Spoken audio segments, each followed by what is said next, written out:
ताडं नमो सिद्धाडं नमो आयर्याडं नमो वज्रायाडं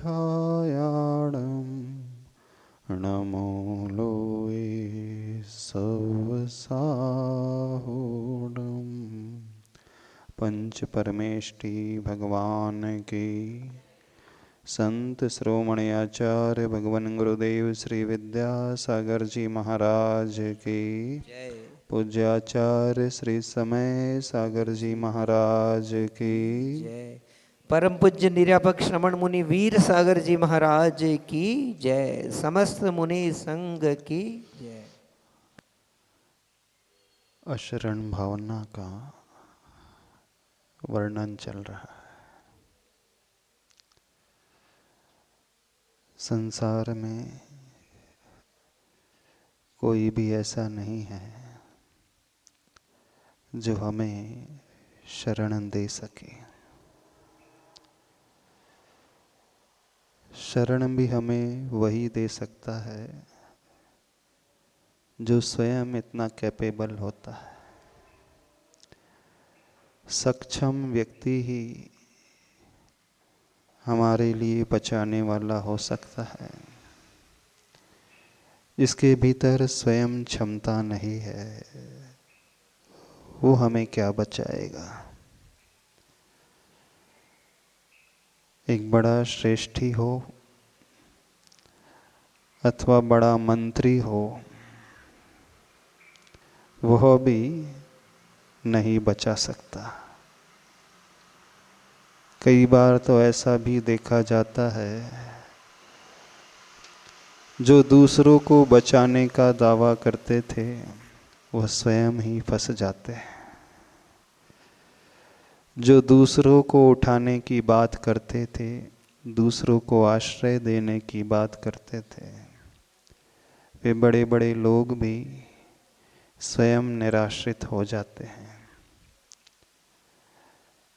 एक मनुष्य जब चारों ओर से दुखी हो जाता है तो उसके मन में ये भाव पैदा होने लगता है कि हमें अन्य मनुष्य तो शायद नहीं बचा पाएंगे। हो सकता है वो किसी ऊंचे पद पर भी बैठे हों, कलेक्टर हो, एमपी हो, एमएलए हो, मंत्री हो, किसी बहुत बड़े पोस्ट पर रहने वाले व्यक्ति भी हमारे लिए तात्कालिक तो कुछ काम में आ सकते हैं, लेकिन हमेशा वे भी हमारा साथ नहीं दे पाते हैं। क्योंकि वो मंत्री भी 5 वर्ष के लिए ही होते हैं, उससे अधिक नहीं। उसके पश्चात उन्हें भी नीचे आ जाना पड़ता है। तो सामान्य मनुष्य के मन में ये बात पैदा होने लगती है कि चलो क्यों ना कुछ ऐसा किया जाए, हम किसी और ही जीव के पास चलते हैं तो वह फिर देवी देवताओं के चक्कर लगाने लगता है। हमने कई स्वाध्यायशील लोगों को देखा है, कई निश्चय की धारणा में जीने वालों को देखा है, कई अध्यात्मनिष्ठ ऐसे मनुष्यों को भी देखा है जो हमेशा सिर्फ अध्यात्म की बातें करते हैं, जो समय सार से नीचे किसी अन्य ग्रंथ का स्वाध्याय ही नहीं करते, अथवा पंच परम आगम ग्रंथ जिन्हें वो कहते हैं, समय सार, प्रवचन सार, नियम सार, पंचास्तिकाय, अष्टपाहुड़, इन ग्रंथों के अलावा जो अन्य ग्रंथों का आलम्बन में नहीं लेते हैं, जिनका तर्क हमेशा यही रहता है कि हमें तो अध्यात्मनिष्ठ होना है, अध्यात्म की चर्चा करना है, अध्यात्म में ही डूबना है, और सबसे बड़े पुरोधा अध्यात्म के हैं तो आचार्य प्रवर कुंद कुंद स्वामी जी। तो कुंद कुंद स्वामी जी को छोड़ करके अन्य आचार्यों की वाणी को भी जो सुनने में उतनी अधिक रुचि नहीं दिखाते हैं, ऐसे लोगों को भी हमने देखा है कि जब विपत्ति की मार उन पर पड़ती है, वे भी न जाने किन किन के चक्कर लगाने लगते हैं, न जाने कौन सी मजार तक पहुंच जाते हैं चादर चढ़ाने के लिए, न जाने कौन सी देवी माँ के मंदिर भी चले जाते हैं, श्रीफल लाल कपड़े में बांध करके टांगने के लिए। हाँ, देखा है ऐसे। उन्हें माथा टेकते हुए उन जगह में देखा है जहाँ वो हमेशा जिनका निषेध करते थे, लेकिन विपत्ति ऐसी आन पड़ी कि 10 वर्ष हो गए, 12 वर्ष हो गए, 15 वर्ष हो गए, समस्या शांत होने का नाम ही नहीं ले रही है, बीमारी ठीक होने का नाम ही नहीं ले रही है, सारी रिपोर्ट्स नॉर्मल आ रही हैं, X-ray, CT scan, MRI, PET scan, सारी रिपोर्ट्स, सारे ब्लड टेस्ट, सारे टेस्ट, एलएफटी आदि जितने टेस्ट हो सकते हैं, हर टेस्ट की रिपोर्ट नॉर्मल आ रही है। डॉक्टर स्वयं समझ नहीं पा रहा है कि बीमारी कौन सी है, क्या दवाई दी जाए। जब डॉक्टर ये कहने लगता है तो फिर उनके मन में भी ये भाव आने लगते हैं अब कुछ और किया जाना चाहिए। तो वो भी देवी देवताओं के चक्कर लगाने लगते हैं। कई प्रतिमाधारी भी लगा लेते हैं, हो सकता आप में से भी कई होंगे। नहीं, जब सब कुछ अनुकूलता रहती है उस समय किसी को याद नहीं आते। उस समय तो हर व्यक्ति निषेध करता है, बोले कहाँ किसके चक्कर में पड़ गए हों, हमें वीतरागी देव गुरु शास्त्र के अलावा किसी के पास नहीं जाना है। परीक्षा की घड़ी तो तब होती है जब कठिनाई हमारे स्वयं के जीवन पर आए और चारों तरफ से हमें हताशा निराशा के अलावा कुछ हाथ न लगे। उस समय हमारा दृढ़ श्रद्धा कितना है, उस समय हमारी श्रद्धा कितनी है, यह परीक्षा की घड़ी होती है। तो उन परीक्षा की घड़ी में अच्छे अच्छे डोल जाते हैं। अच्छी अच्छी श्रद्धा जिनके व्याख्यान को सुनकर, प्रवचन को सुनकर कई लोग जो मिथ्यात्व का त्याग कर देते हैं, अपनी विपरीत धारणा को, विपरीत मान्यता को जो वर्षों से पालते हुए आ रहे थे, उन मान्यता को भी छोड़ देते हैं। वे स्वयं भी, वे बड़े बड़े पंडित, बड़े बड़े स्वाध्यायशील, न जाने कौन से देवी देवता के चक्कर। अरे शासन देवी देवताओं को तो छोड़ दो। हाँ, जो शासन देवी देवता होते हैं तीर्थंकर भगवान के, यक्ष यक्षिणी आदि होते हैं, चक्रेश्वरी, पता नहीं पद्मावती, धरणेन्द्र और नागेंद्र, घंटा कर्ण, महावीर और पूर्णभद्र, मणिभद्र, न जाने कितने नाम आते हैं, हमें भी याद भी नहीं है। 24 तीर्थंकर भगवान के यक्ष यक्षिणी, उनके शासन देवी देवता, इनको छोड़ करके वो अन्य देवी देवता के पास भी पहुंच जाते हैं। अब कहाँ गई उनकी श्रद्धा, कहाँ गया विश्वास? स्वयं किए जो कर्म शुभाशुभ फल निश्चय ही वे देते, किए आप जो फल दे अन्य तो स्वयं किए निष्फल होते। सिर्फ सामायिक पाठ तक पढ़ने तक सीमित है ना।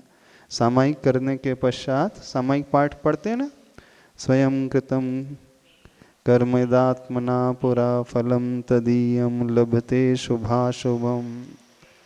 बस प्राय पाठ तक ही अच्छे अच्छे स्वाध्यायशील और प्रतिमाधारी भी सीमित हो जाते हैं। आपकी क्या बात करें, बड़े बड़े व्रती भी इस श्रेणी में कई बार आ जाते हैं।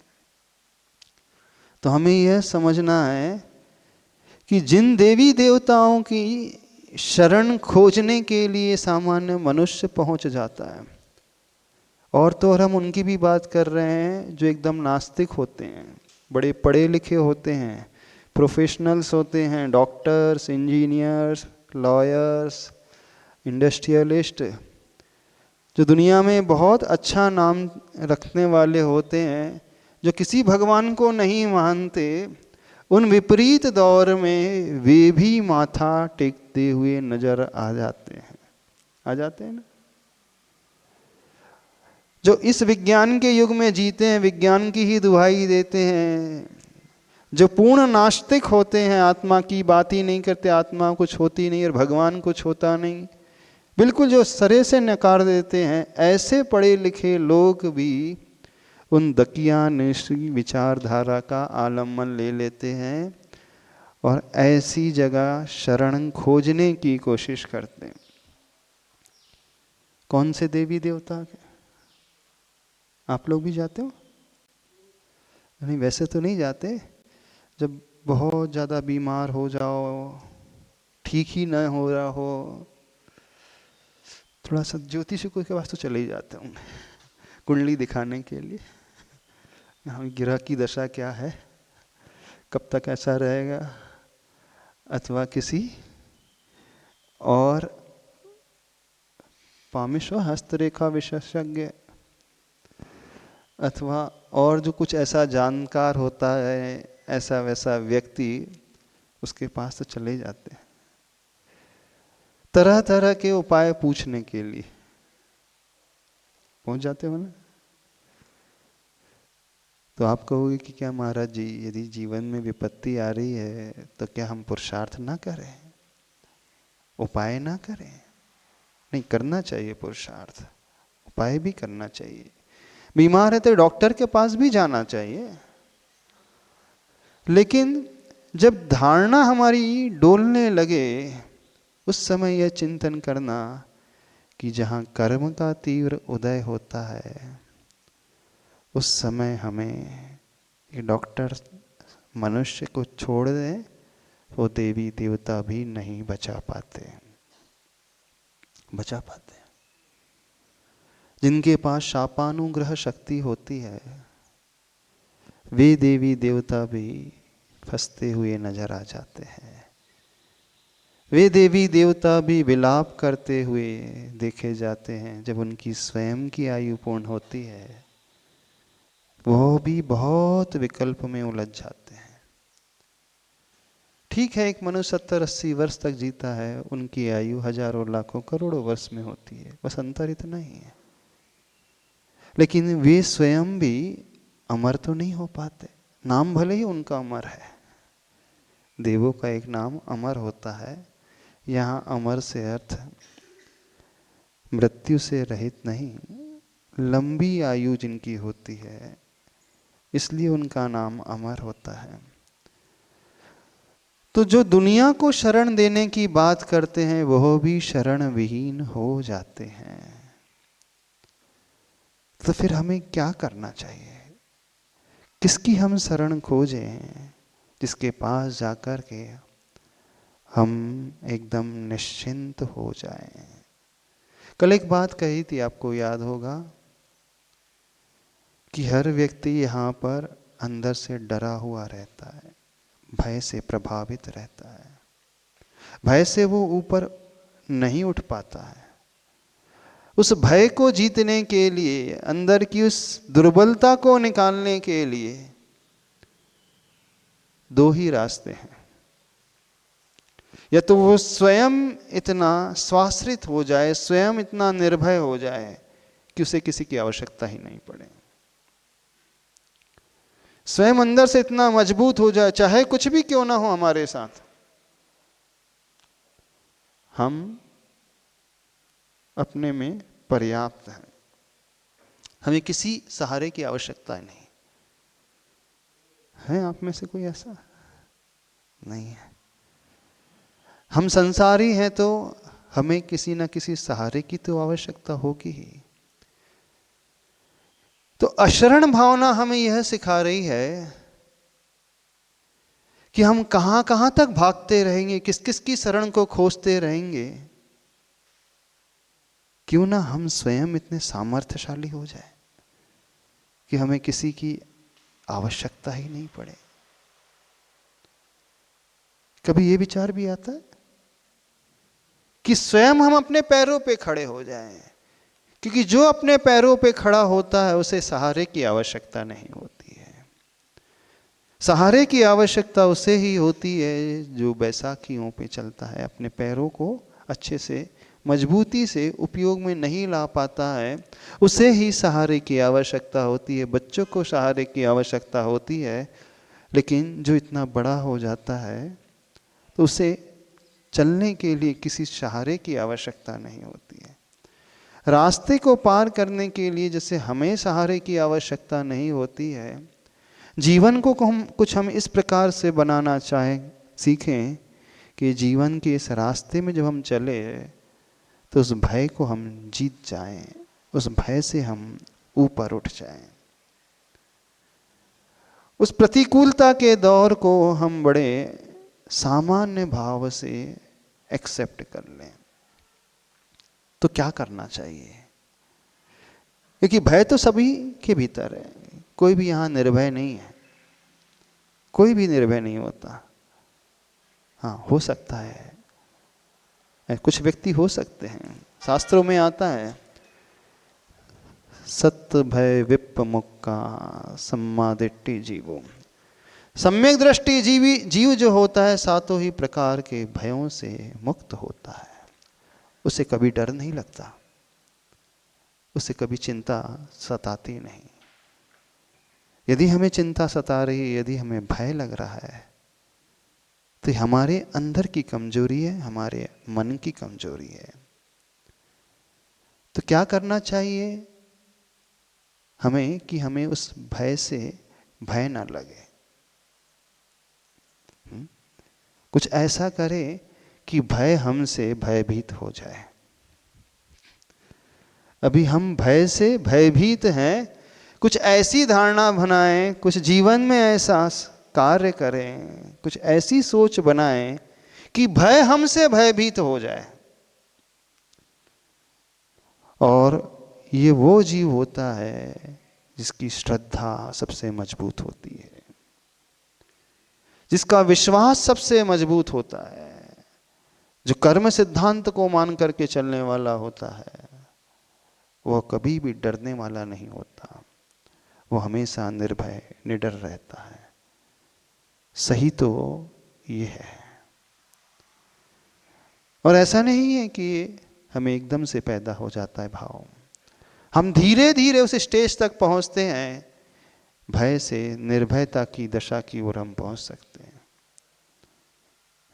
एक छोटी सी बात करते हैं। व्यवहार के क्षेत्र में आपको भी डर लगता है? किस किस से डर लगता है? कॉकरोच से, छिपकली से। अरे ये जितनी बैठी है ना, कॉकरोच है, छिपकली, सबसे ज्यादा डर तो इन्हीं से लगता है, दो से। चूहे से भी डर लगता। 6 फीट की काया है, 5.5 फीट की काया है, और 5 इंच के जीव से घबरा रहे हो। कॉकरोच तो 5 इंच का भी नहीं होता है, 1.5 इंच का होता है, 2 इंच का होता है। हाँ, इतना ही से तो होता है इतना सा, कैसे घबरा जाते हो? और यह भी बात है कि कॉकरोच के काटने से कोई मरता भी नहीं है। मरता है? काटता भी नहीं है? अच्छा, कॉकरोच कभी नहीं काटता, तो फिर क्यों डर लगता है? बताइए। छिपकली काटने से मरण हो जाता है? छिपकली हमारे ऊपर गिर भी जाए, मरता नहीं कोई। हाँ, सर्प हो तो बात है, समझा भी जा सकता है। सर्प को देख करके व्यक्ति को डर लगता है कि यदि वो डस ले तो विष शरीर में चढ़ जाएगा, हमारा मरण हो जाएगा। वो श्वान है, वो डॉग है, यदि वो काट ले तो डर लग सकता है कथनचित। पशु हम पर अटैक कर दे, कथनचित वो डर लग सकता है। लेकिन छोटे छोटे जीव जंतु से डर लग रहा है, ऐसा क्यों? प्रश्न यहां पर उस जीव की बात से नहीं है, प्रश्न मेंटलिटी का है, मानसिकता का है। कि हम इतने से जीव से डर रहे हैं। यदि हमें कॉकरोच से डर लग रहा है, इसका अर्थ है हम जीवन में थोड़ी सी भी प्रतिकूलता आएगी ना, उसे हम स्वीकार नहीं कर पाएंगे, उसमें अच्छे से हम जी नहीं पाएंगे। तो जिंदगी को कुछ इस प्रकार से जीना सीखें, उस डर को हम अपने भीतर से निकालना सीखें। यदि आप अपनी जीवन साइकिल को देखो तो देखना, जब बचपन में आप थे, आपको पहले कुछ कार्यों से अवश्य डर लगता था, लेकिन धीरे धीरे आपका डर दूर हो गया। साइकिल चलानी आती है आप लोग? पहली बार जब साइकिल चलाई होगी तो कैसा लगा होगा? डर लगता था ना? फिर वो डर कहाँ चला गया? कैसे उस डर को आपने जीता? बताइए, कैसे डर को जीता? जिससे डर लगता है, तो डर को जीतने का उपाय सिर्फ एक ही है, उसका हम सामना करना सीखें। Face the fear fearlessly. Face the fear fearlessly. उस फियर को, उस डर को, उस भय को निर्भयता से फेस करना सीखो। कहने का अभिप्राय है, यदि हम किसी भी क्षेत्र में निर्भय होना चाहते हैं, किसी भी क्षेत्र में हम आत्मनिर्भर बनना चाहते हैं, पर डिपेंडेंट नहीं रहना चाहते हैं, इंडिपेंडेंट होना चाहते हैं, तो जिस फील्ड में हमें डर लगता है, बस उसी फील्ड में कदम बढ़ा दो। जैसे किसी को तैरने से बहुत डर लगता है, स्विमिंग से, पानी से बहुत डर लगता है। पानी दिख जाए, नदी दिख जाए तो डर लगता, उसे तैरना नहीं आता है। कैसे डर दूर होगा उसका? कैसे डर होगा? पानी का डर पानी में कूदने से ही होता है दूर। जब तक वह व्यक्ति पानी में नहीं कूदेगा, जब तक वह व्यक्ति उसमें छलांग नहीं लगाएगा, जब तक वह उसमें डूबेगा नहीं, जब तक उसे वह स्वीकारेगा नहीं, तब तक उसका वह डर दूर कभी हो नहीं सकता। पहले आपको साइकिल से डर लगता था, फिर धीरे धीरे आप आसानी से साइकिल चलाने लगे, फिर थोड़े और बड़े हुए, फिर स्कूटर चलाने में डर लगने लगा होगा। फिर क्या हुआ? धीरे धीरे आप वह भी चलाना सीख गए। फिर थोड़े और बड़े हुए, फिर वो कार चलाने की बात आती है तो व्यक्ति को डर लगने लगता है।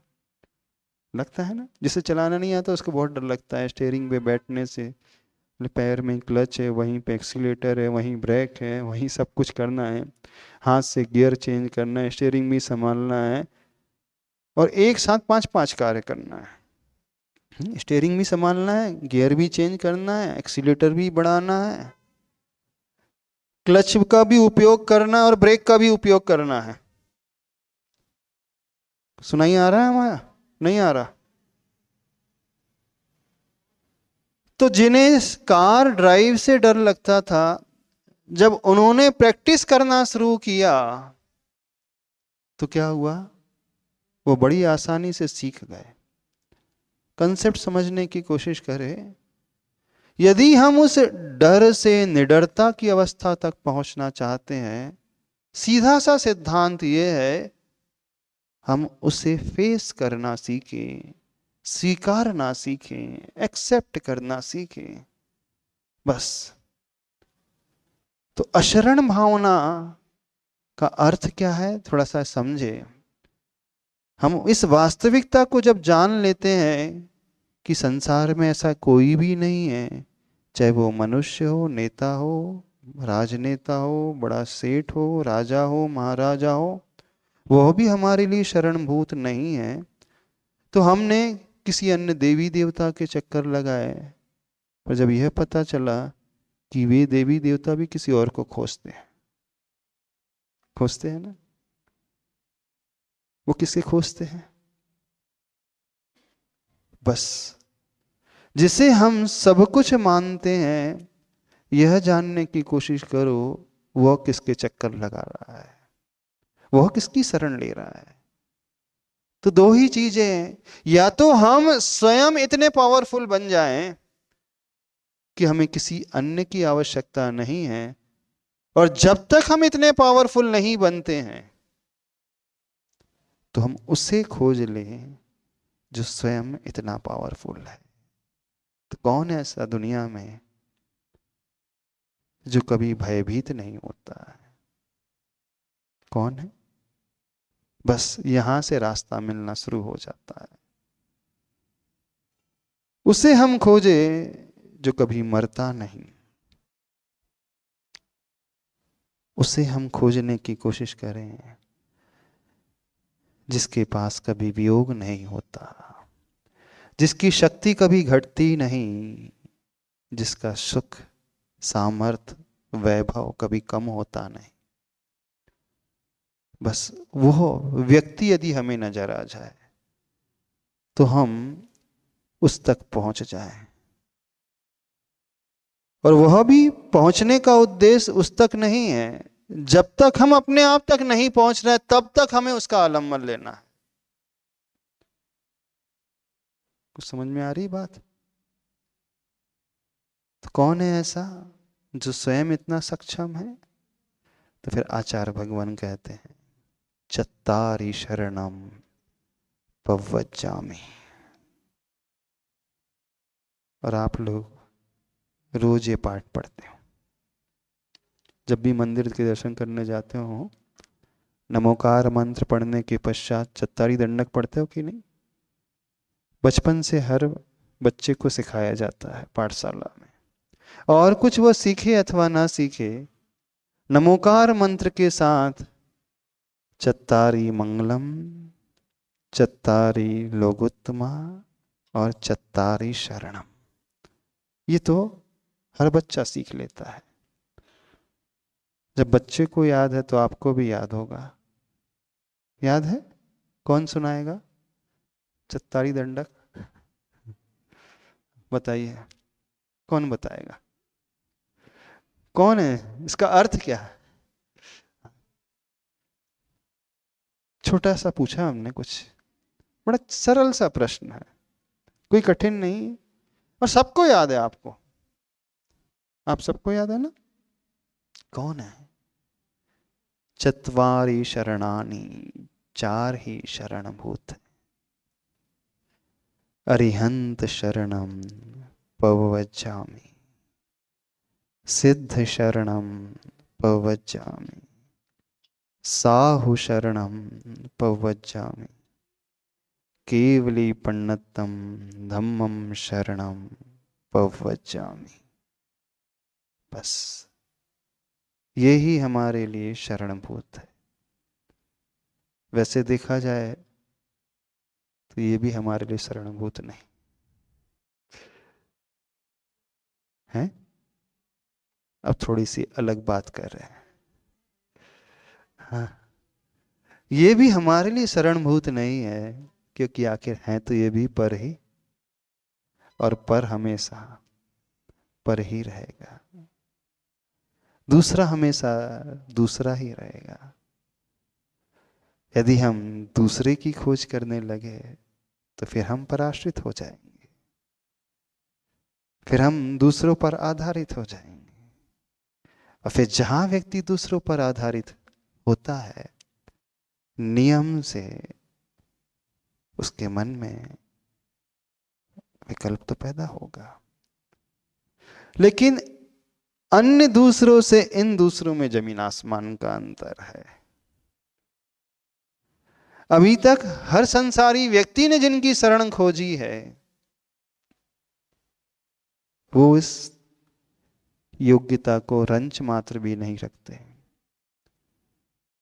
आपने जिनकी शरण खोजी है, माता पिता, पति पत्नी, बेटा बेटी, भाई बहन, बॉस मित्र, वो इस योग्यता को नहीं रखते। वो तो बहुत क्षुद्र है, क्योंकि उनके पास स्वयं ही कुछ नहीं। वो राजा महाराजा, वो नेता, वो अभिनेता, वो देवी, वो देवता, वो अन्य गति का जीव, वो विद्याधर, वो ज्योतिषाचार, वो पंडित, वो कुंडली विशेषक, वो हस्तरेखा विशेषक, वो डॉक्टर, वो इंजीनियर, कोई भी तो ऐसा नहीं जो अपने आप में परिपूर्ण हो। कोई भी नहीं है, सारे के सारे अधूरे हैं, सारे के सारे बहुत कमजोर हैं। हाँ, इन शरण से अच्छी शरण, बहुत अच्छी शरण भूत है तो वो चत्तारी शरणम पवज्जामि के रूप में है। उनकी भी शरण हमें इसलिए क्योंकि जब तक हम अपने आप को नहीं पा रहे हैं, जब तक हम इतने सक्षम नहीं बन पा रहे हैं, स्वयं इतने आप में कैपेबल नहीं बन पा रहे हैं, तो हम उनकी शरण सिर्फ इसलिए खोज रहे हैं क्योंकि उन्होंने अपने आप को प्राप्त कर लिया। वो अरिहंत प्रभु, वो सिद्ध प्रभु, वे साधु परमेष्टि, वे गुरु, वो धर्म, ये ऐसे हैं जिन्होंने अपनी भूमिका के अनुरूप अपने आप को पा लिया। क्योंकि जिसके पास जो होता है वो वही दे सकता है, उससे अधिक नहीं दे सकता। ददाति यत्तु यस्यास्ति सो प्रसिद्ध मिदम वचः अज्ञानोपास्तिरज्ञानम ज्ञानम ज्ञानी समाश्रयः। अष्टोत्तरस्थ श्लोक पढ़ते हैं ना, अज्ञानी के पास जाओगे तो अज्ञान ही मिलेगा, ज्ञानी के पास जाओगे तो ज्ञान मिलेगा। ददाति यत्तु यस्यास्ति, जिसके पास जो होता है वो वही दे सकता है, उससे अधिक कुछ नहीं दे सकता। जिनके पास स्वयं क्षमता नहीं है वो हमें क्षमतावान कहाँ बना सकते, कैसे बना सकते? जो स्वयं कैपेबल नहीं है वो हमें कैसे ऊपर उठा सकते? तो जब तक हम स्वयं इतने इंडिपेंडेंट नहीं हो जाते हैं, तो फिर आचार्य भगवान कहते हैं जिन्होंने उस क्षमता को प्राप्त कर लिया, हम उनके पास पहुंच जाएं, उनकी शरण को हम स्वीकार कर लें। उनकी शरण को यदि हमने स्वीकार कर लिया तो फिर हम डूबने से बच सकते हैं। लेकिन फिर कह रहे हैं उद्देश्य लक्ष्य वे नहीं है, उद्देश्य लक्ष्य हम स्वयं ही। लक्ष्य हमें अपने आप को स्वयं ऊपर उठाना है, लक्ष्य हमें अपने आप को स्वयं अमर बनाना है, स्वयं इतना सामर्थ्यवान बनाना है, स्वयं इतने वीर से सहित बनाना है, स्वयं उतने सुख से सहित बनाना है, स्वयं इतनी शक्ति वाला, स्वयं इतने ज्ञान वाला। यहां आकर के व्यक्ति गाफिल भी हो जाता है ना। वह उस मूल उद्देश्य को छोड़ करके उन्हीं में अटक जाता है। अब थोड़ी और गहरी बात कि उद्देश्य हमारा भगवान नहीं है, अन्य भगवान नहीं है। उद्देश्य हमारा होनहार भगवान है। बस ये हमें समझना है। जब तक हम इस होनहार भगवान को, उस होनहार अमरता को नहीं प्राप्त कर पाए, तब तक ही बस उनका आश्रय है, उनकी शरण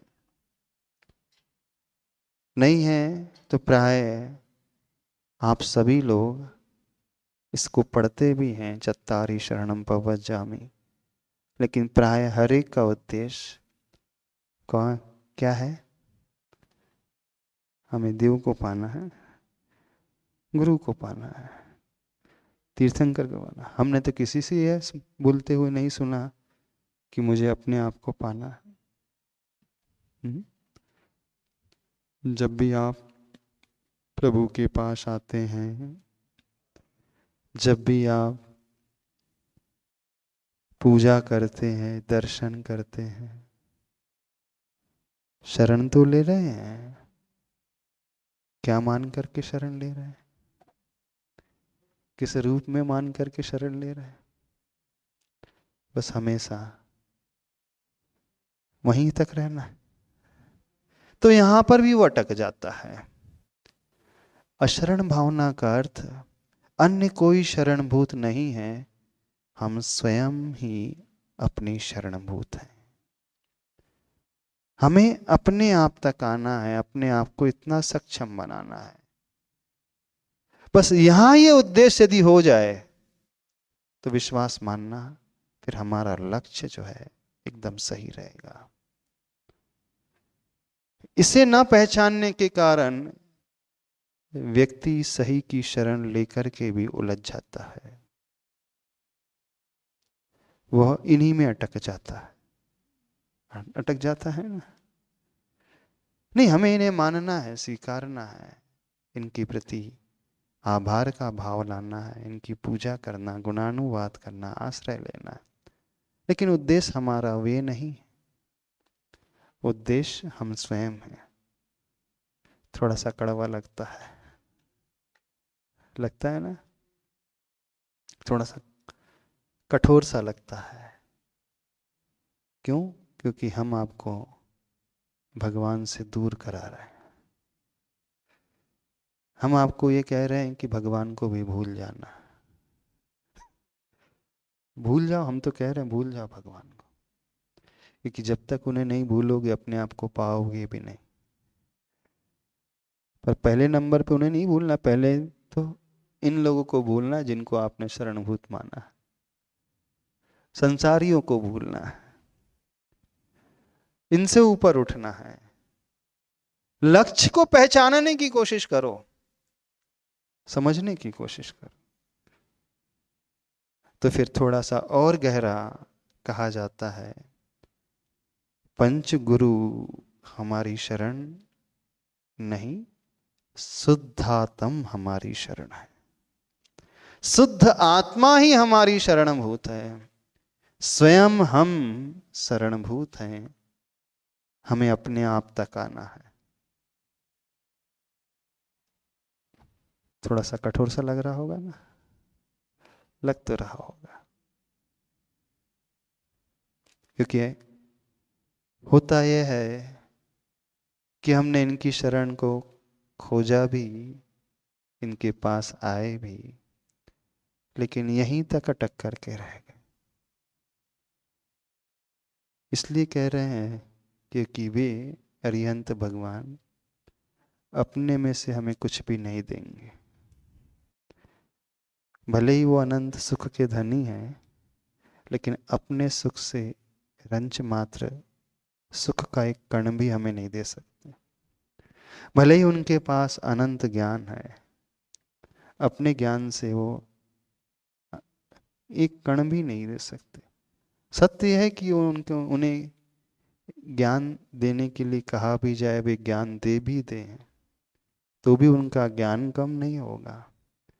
वो अपने अनंत सुख में से सुख बांट भी दे अनंत संसारियों को, तो भी उनका अनंत सुख कम नहीं होगा। फिर भी वो क्यों नहीं देते? बड़े निष्ठुर है ना,